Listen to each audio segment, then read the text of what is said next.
Olha eu aqui, concurseiros, veja o presente que nós vamos dar para vocês aí. Decidimos fazer algumas questões para poder finalizar toda a parte de conteúdo, para te dar um norte, para você tirar esse medo desse concurso. Eu não quero que direito administrativo ou direito constitucional venha a ser o calo de vocês. Então eu selecionei aqui as questões que eu trabalhei em sala de aula e vocês que estão aí na telinha no online não poderia ficar de fora, tá? Essa mesma fichinha nós trabalhamos em todos os lugares, todas as turmas, para falar a verdade, todas as turmas, tá? Que o curso ministrou do Espaço Eber, ok? Então vamos lá, ó, vamos pegar a tática da coisa, tá? Não vamos fazer tantas firulas e papapá, não. Vamos logo, de imediato, ganhar tempo com a questão de prova, tá certo? Então vamos lá, questão número 1 está dizendo o seguinte, o interesse público, pessoal, me ajuda, interesse público é a palavra-chave. O único princípio que nós falamos de interesse público, lembre-se, nós temos o chamado LIMP, são os princípios expressos. Olha só, legalidade, você tem que falar de lei, tá? Autonomia da vontade. Impessoalidade, você tem igualdade, finalidade, atos praticados ao servidor são imputados ao órgão. Moralidade, palavra-chave seria ética. Publicidade seria divulgação. E eficiência seria presteza, rendimento eficaz, tá? Economicidade. Mas em nenhum momento dentro do LIMP você viu interesse público. Então pensa bem, tá? Interesse público, eu não posso marcar nada de legalidade, nada de eficiência e nada de impessoalidade. Então veja, com a primeira, tá? Com a primeira de cara, você encontrando na primeira frase, você já viu a resposta, gente. O interesse público, estão lembrados? A indisponibilidade é o princípio que diz que os bens e o interesse público, tá, estão indisponíveis nas mãos dos agentes enquanto afetados a uma finalidade pública. Então, olha só, o interesse público sendo qualificado como próprio da coletividade não se encontra à livre disposição de quem quer que seja. O interesse público não se encontrando à livre disposição, princípio da indisponibilidade. Ok? Então, ó, letra C, gabarito da primeira questão, tranquilo. Segunda questão, em relação ao princípio da supremacia do interesse público sobre o particular, assinale a alternativa incorreta. E aí diz, o princípio da supremacia pode ser invocado, inclusive ao arrepio do direito? Veja, o princípio da supremacia pode ser invocado, inclusive contra, ao arrepio, ó, contra o direito? Pergunto eu, existe algum princípio que diz que o agente público vá contra a lei? Lógico que não. Nem mesmo o princípio da supremacia, por quê? Porque nenhum princípio, ainda que se dê o nome de supremo, permite que o agente público pratique ato contra a lei. Como a questão pediu para assinalar a opção incorreta, então você verifica que o gabarito é a letra A, porque o princípio da supremacia não pode ser usado para ir contra o direito que está sendo posto. Logo, está correto a letra B, C e D. Principalmente a letra B, quando diz que não se radica, não se fundamenta em dispositivo algum da Constituição Federal. Sabe por que não? Porque nós estamos diante de um princípio que é implícito no ordenamento jurídico, tá bom? Mas é muito importante quando você vê a letra C falando que é um princípio geral, e aí eu queria que você lembrasse, tá? Que o princípio da indisponibilidade, somando com o princípio da supremacia, tá? A supremacia mais o princípio da indisponibilidade. Gente, juntos esses dois princípios formam o regime jurídico do direito público. Então, o direito público está calcado no princípio da supremacia e no princípio da indisponibilidade. Por isso que a doutrina chama de princípios supraprincípios, porque dão origem a outros princípios. Então, ó, os princípios supremacia e indisponibilidade que dão origem ao regime do direito público são justamente os princípios implícitos, tá certo? E embora deles se originem todos os outros princípios administrativos, ainda assim não há hierarquia entre eles com os outros que são criados por ele. Então, questão 2, facinho, facinho. A questão 3 a gente vai matar com tranquilidade, porque fala de poderes, e vamos tentar encontrar a palavra-chave. Considerando a doutrina sobre os poderes, assinale a alternativa correta sobre o poder ao qual a administração tem para apurar infrações e aplicar penalidade. Pelo amor de Deus. Apurar infração, gente, não tem o que brigar. Nós estamos diante do poder disciplinar, tá certo? Apurar infração. Tranquilo demais. Questão 4. Questão 4, você já mata daqui, ó. O diretor. Gente, o diretor, qual é o poder que você usa? É vinculado? É discricionário? Ah, professor, mas é muito cedo para falar, mas já te dá um norte. Diretor seria quem? Poder regulamentar? Não, porque é chefe do executivo. Seria vinculado? Não, porque é aquele que não tem margem de escolha. Seria discricionário? Não, porque ele não falou escolha. Então ele está falando o quê? De restringir ou condicionar? Não. E diretor supõe o quê? Supõe vínculo de hierarquia. Mas mesmo assim, olha só. O diretor da unidade que fiscaliza atos de seus subordinados me recusa a continuar, tá? Diretor com os seus subordinados, qual é o poder, gente? Muito bem, poder hierárquico. Perfeito, tá? Palavras-chave. Não precisa brigar, não precisa se preocupar, nem discutir com a questão de prova, tá? E BFC vai ser uma prova muito pequena, porque ela é muito objetiva, então não vão ter tantas folhas, as questões provavelmente serão questões curtas, mas vocês tenham muito cuidado, tá? Para não perder tempo com uma besteira dessa. Aqui, na questão 5, nós temos a administração pública. E olha só, o que você tem que lembrar das características? Qual entidade será sempre de direito público? Autarquia. Qual entidade que pode ser pública ou privada? Fundação. Todas as entidades são criadas ou autorizadas por lei ordinária específica. Mas qual necessita de lei complementar para definir a área de sua atuação? A fundação, tá? Lembre-se, qual a entidade da União que é julgada na Justiça Estadual? Sociedade de Economia Mista. Qual a entidade que deve ser feita só na modalidade SA? Sociedade de Economia Mista. Qual a entidade que tem desempenho de atividade típica de Estado? Autarquia. Atípica de Estado? Fundação. Sociedade e empresa pública. Tanto exploram atividade econômica como prestam serviços públicos. Lembre-se sempre, empresa pública pode prestar serviço público com capital 100% público, mas é pessoa jurídica de direito privado, tá certo? Na questão 5, então, ele diz, preencha a lacuna. É entidade integrante da administração indireta, criada pelo governo por meio de lei específica para exercer uma função típica. Acabou.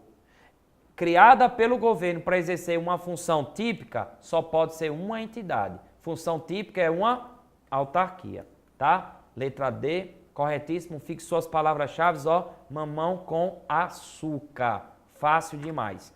Olha essa questão 6. Questão 6 é brilhante, porque a IBFC já vai te dizendo como é que ela está cobrando o tema descentralização, centralização, administração pública, principalmente na parte de serviço. E aí nós temos o seguinte, a administração pública indireta ou descentralizada, e observa que ela está dando sinônimo, né?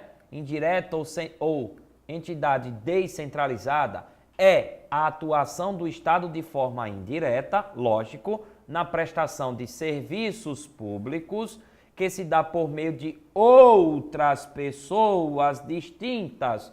Ou seja, isso aqui está totalmente correto. Por quê? Porque a descentralização pressupõe a entidade que está criando e a entidade que foi criada. Ou seja, duas entidades. A administração direta criando qualquer uma da administração indireta. Essa criação externa que pressupõe duas pessoas distintas é justamente a descentralização, ok? Tranquilo. 2. Na descentralização dos poderes, não há vínculo hierárquico, corretíssimo, entre a administração central, que é a própria administração direta, e entidades que recebam a titularidade da execução desses poderes. Ó, até aqui a questão está perfeita. Mas olha o que ele termina dizendo. Portanto, está explicando, as entidades são subordinadas e isso aqui está falso. Por quê? Porque não há vínculo de subordinação na descentralização, tá certo? Só há vínculo de subordinação na desconcentração e a desconcentração pressupõe apenas uma pessoa jurídica. Portanto, gente, obrigatoriamente o gabarito é a letra A. Somente a alternativa, a proporção 1 é a correta. Perfeito. Vamos lá. Falando agora um pouquinho de atos, olha o que nós temos. A autoridade municipal fixou as linhas e os itinerários de ônibus da cidade de modo a beneficiar determinada empresa que disputa a concessão. Primeira pergunta, vamos lá. A autoridade municipal fez certo ou fez errado? Me dê uma resposta simples como essa? Lógico, professor, ela fez errado. Então, beleza. Se ela beneficiou determinada empresa no processo de licitação, então vamos dizer que por esse erro o ato é ilegal. Então vamos raciocinar. Se o ato é ilegal, este ato, porventura, pode ser revogado? Não, porque a ilegalidade requer uma nulidade, tá? Então, ou seja, a ilegalidade requer nulidade. Se você vai extinguir pela revogação, o ato precisa ser legal. Mas esse ato é ilegal. A sua consciência diz isso, que isso está errado. Então, se o ato é ilegal, ele não pode ser revogado. Portanto, a letra B morre, letra C morre. Vamos ficar com a letra A anulado ou com a letra D convalidado. Poxa, convalidar só convalida o ato que há vício. Ato que há vício permite ser consertado, porque é ilegal. Beleza, este ato é ilegal, mas ele pode ser convalidado? Não pode. Mas por que não pode ser convalidado? Por quê? Porque quando ele beneficiou determinada empresa, ele está desviando a própria finalidade, tá? Ou seja, ele está ferindo a igualdade entre os licitantes, isso aí ferindo a impessoalidade, fere também a própria finalidade do ato. Ok, finalidade admite convalidação? Não. Porque a convalidação, gente, ela só cabe para competência ou para forma. Competência que não for exclusiva ou forma que não seja imprescindível para a prática do ato. Portanto, esse ato aqui é ilegal e não admite convalidação porque há vício de finalidade. Portanto, o gabarito é a letra A. Esse ato deve ser anulado por desvio de finalidade. Mas veja como ficou fácil com aquela simples pergunta. É errado ou é certo? Já que é errado, é ilegal. Se fosse certo, era legal. Legal, revoga. Ilegal, anula. Eliminou 50% das alternativas. Fácil demais. Tá bom, gente? Ok? Tudo é questão de tática, gente. Não é porque a banca IBFC, as bancas de concurso cobram informações como essa, mas tudo é questão de costume de responder questões, tá? Vejam bem, a questão 8ª fala de ato administrativo e dá um conceito. Enche muita linguiça. Veja, o ato administrativo é uma espécie de ato jurídico de direito público, ou seja, vamos explicar. Suas características distinguem-no do ato jurídico privado. Perfeito. Então, ato jurídico privado é diferente de ato jurídico público. Ótimo. Aí ele está dizendo, o que distingue esse ato jurídico público dos demais são os seus atributos. Aqui fechou o bloco importante, porque essa informação ele está tentando apagar ela aqui, ó, essa palavra, atributos. E aí você já sabe que os atributos do ato administrativo nós formamos pela palavra PAT, presunção de legitimidade, auto-executoriedade, tipicidade e a imperatividade. Lembre-se que nós também temos o DAC, discricionariedade, auto-executoriedade e coercibilidade. Só que DAC também são atributos, mas do poder de polícia. Mas a questão está falando de ato administrativo. Então, quais são os atributos do ato administrativo que não se confunde com os elementos que é justamente o chamado CONF, tá? Quem estudou aqui pela nossa videoaula é a competência, objeto, motivo, finalidade e a forma. Neste caso, podemos dizer que a distinção de um ato jurídico público de um ato jurídico privado com relação aos seus atributos está na letra B. A presunção de legitimidade, a imperatividade e a autoexecutoriedade, tá? Questão, inclusive, foi cobrada no CESP também deste ano 2017. Então, gente, ó, tem que lembrar, tá certo? Atributos do ato, atributos do poder de polícia que não se confundem com elementos do ato, tá certo? Muito bem. Já a questão 9 está falando para a gente da responsabilidade objetiva, que é aquela que está calcada no artigo 37, parágrafo 6º da Constituição Federal. E o artigo 37, parágrafo 6º diz o quê? Que as pessoas jurídicas de direito público e as pessoas jurídicas de direito privado que prestem serviços públicos responderão pelos atos praticados pelos seus agentes, quando seus agentes, na qualidade de agente, praticam atos que gerem dano. Esses atos podem ser lícitos ou ilícitos, tá certo? Podem gerar responsabilidade objetiva do Estado.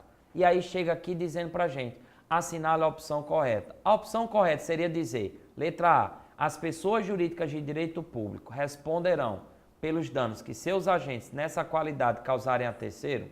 Lógico, é a redação do artigo 37, parágrafo 6º da nossa Constituição Federal. Tranquilíssima, questão clássica, FCC também gosta muito dessa informação. Artigo 37 não fugiu daquilo que estudamos aqui em nossa videoaula. A questão 10 está falando de teoria. Olha aí, BFC falando de teoria, tá? É impossível não comentar sobre as teorias quando o tema é de responsabilidade civil. Vamos lembrar, nós temos a teoria do risco administrativo, que é regra. Nós temos a teoria do risco administrativo, tá? Regra. Nós temos a teoria do risco integral, que é exceção, e a culpa administrativa, que também é exceção. Mas o Brasil adota as três teorias que convivem, de acordo com o CESP, uma pergunta, de forma harmônica no Brasil, tá? Teoria do risco administrativo admite excludente, que é culpa exclusiva da vítima, culpa exclusiva de terceiro, caso fortuito e força maior. Lembre-se que o ato praticado pela vítima, que está concorrendo com o Estado, porque também é errado, não isenta da responsabilidade, mas atenua, tá bom? Lembre-se que no risco integral não admite excludente. Então, o Estado vai responder sempre, quando houver dano ambiental, nuclear e o terrorismo, tá? E culpa administrativa adota a modalidade subjetiva, porque você tem que provar a omissão, olha a palavra omissão, do Estado num serviço, tá? Público com qualidade ou a má prestação do serviço. Então, o que a gente encontra na questão de prova? Que a responsabilidade objetiva decorre de atos ilícitos e também de atos lícitos, correto?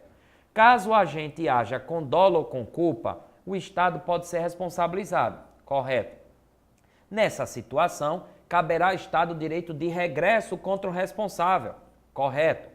Caso o agente haja dentro da sua atuação, o Estado não pode exercer direito de regresso, correto? Porque o Estado só pode entrar com o direito de regresso se o servidor agir com dolo ou com culpa, porque a responsabilidade do servidor para com o Estado é subjetiva. Então, neste caso, tá? A questão aqui, ó, a proposição 1 está corretíssima em todos os seus termos, ok?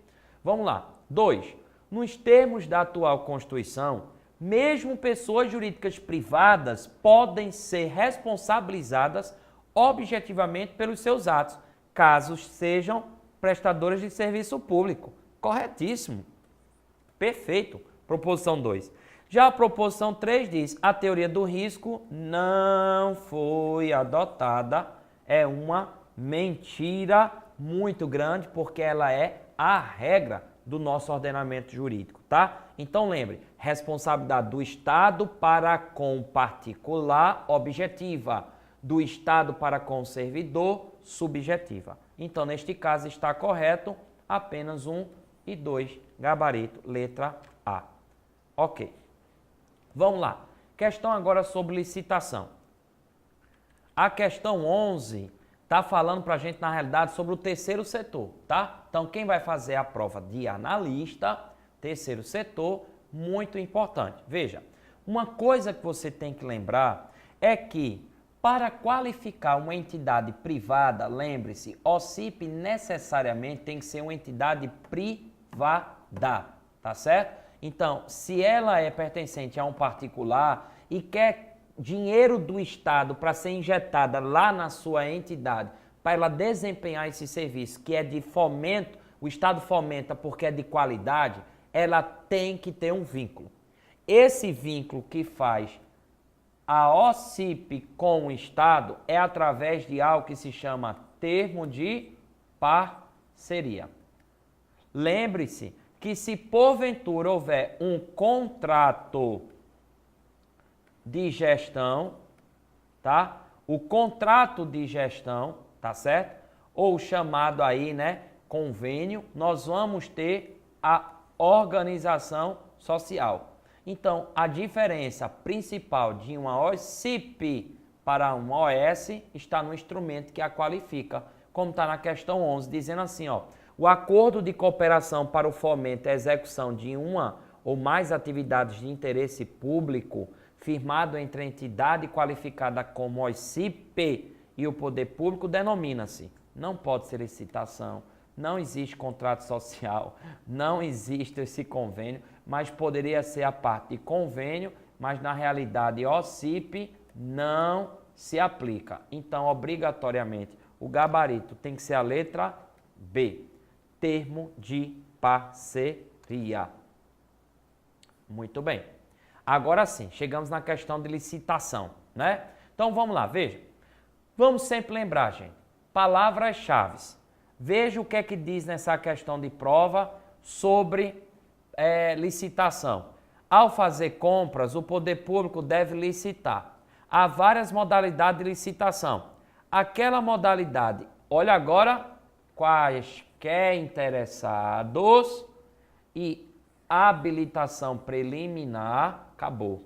Quaisquer interessados, habilitação preliminar, tem que ser concorrência. Para ser tomada de preço, teria que falar cadastrados. Cadastrados, tá? Para ser convite, cadastrados ou não. Para ser concurso, tinha que dizer o quê? Qualquer interessado num trabalho técnico, científico, artístico ou instituição de prêmio. E leilão teria que falar em alienação em venda. Então, veja, palavras-chave, mata a charada.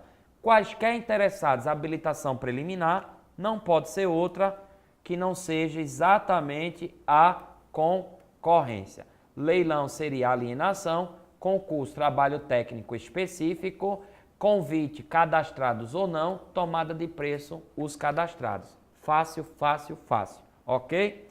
Olha agora essa questão 13 sobre princípios de licitação.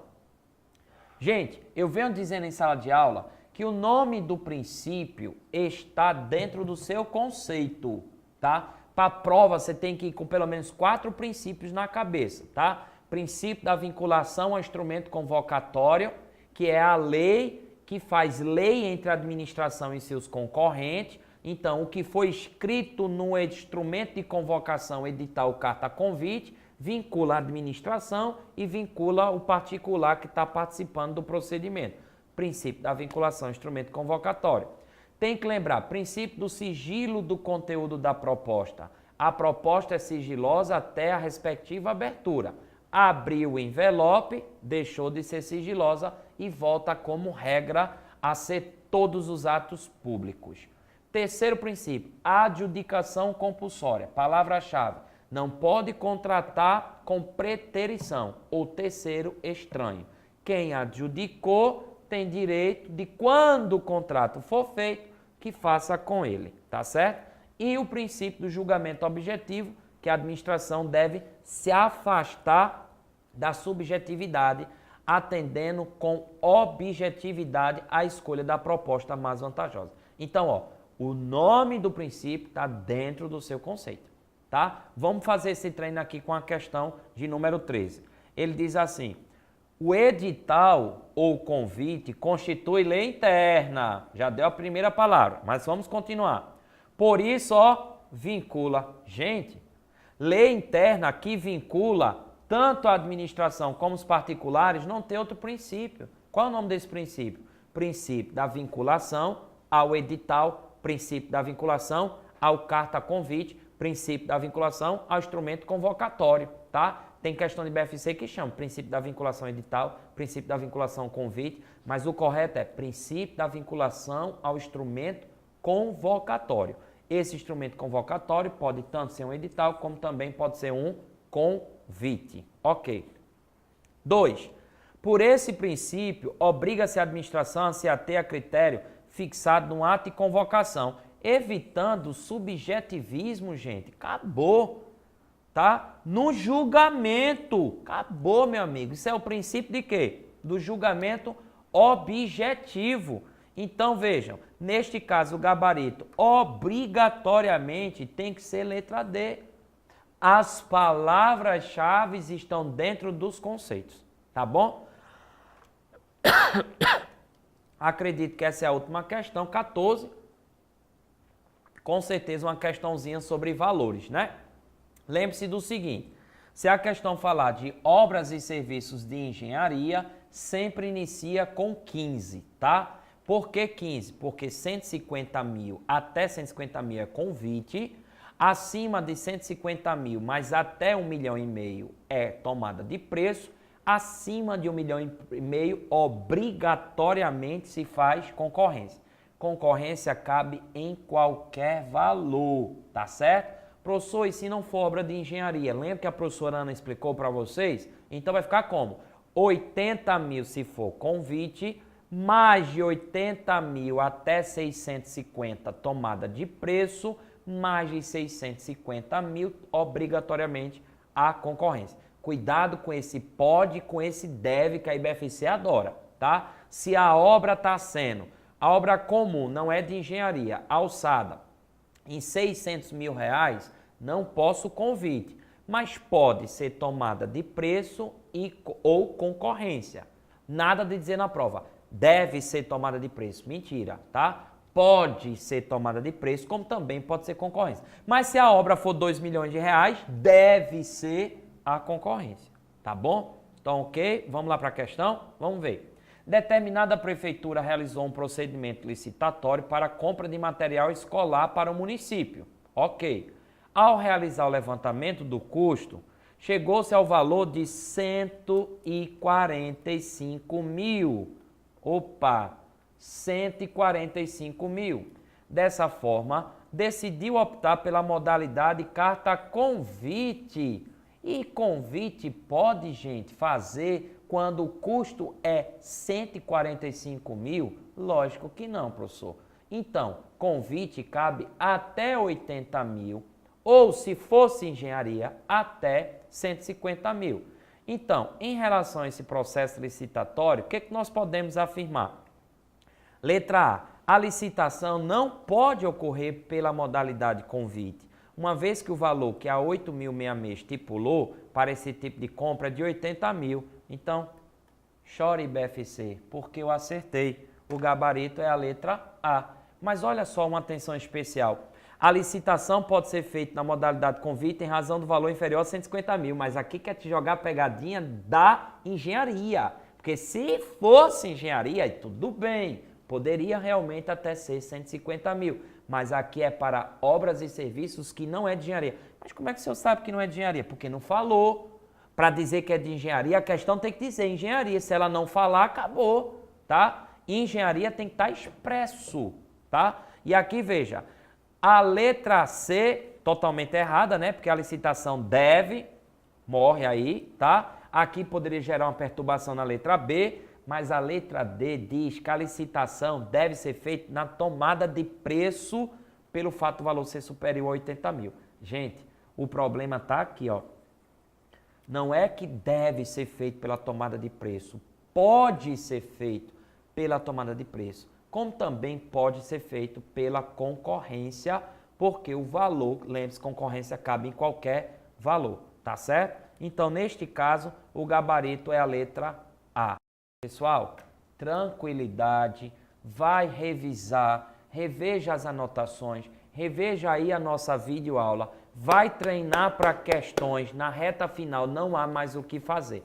Lê e relê, pega essas questões que desassinalem o incorreto, tira o que é incorreto e comece a ler absorvendo o que a banca fala de correto, tá bom? Um abraço para vocês, boa sorte, é o que nós desejamos do Espaço Heber Vieira e o professor Douglas.